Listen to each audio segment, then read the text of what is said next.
The Titanic, an iconic passenger liner, met its tragic end on the night of April 14, 1912. Departing on its maiden voyage, the supposedly unsinkable ship struck an iceberg in the icy waters of the North Atlantic. This catastrophic event unfolded with alarming speed, leading to the loss of over 1,500 lives.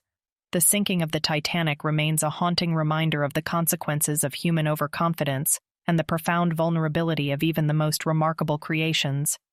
Deep-sea researchers have completed the first full-size digital scan of the Titanic, showing the entire wreck in unprecedented detail and clarity. The companies behind a new documentary on the wreck said Thursday. Using 2 remotely operated submersibles, a team of researchers spent 6 weeks last summer in the North Atlantic mapping the whole shipwreck and the surrounding 3-mile debris field, where personal belongings of the ocean liner's passengers, such as shoes and watches, were scattered.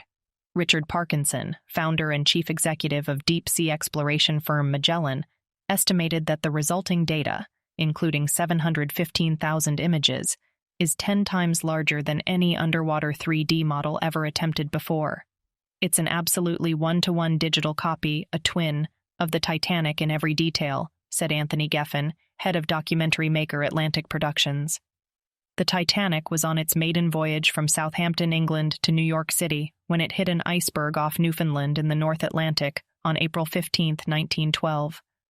The luxury ocean liner sank within hours, killing about 1,500 people.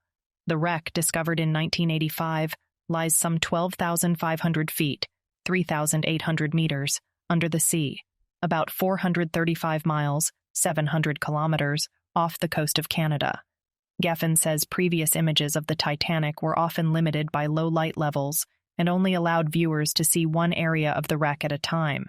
He said the new photorealistic 3D model captures both the bow and stern section, which had separated upon sinking, in clear detail, including the serial number on the propeller.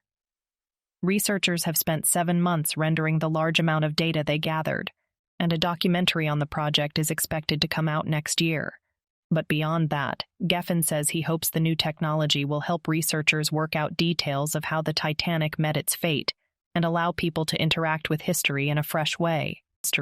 All our assumptions about how it sank and a lot of the details of the Titanic comes from speculation, because there is no model that you can reconstruct or work exact distances, he said.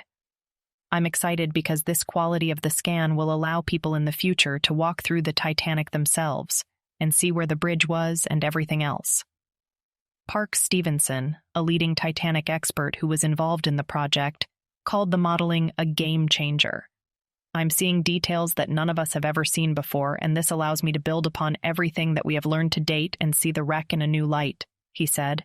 We've got actual data that engineers can take to examine the true mechanics behind the breakup and the sinking, and thereby get even closer to the true story of Titanic disaster.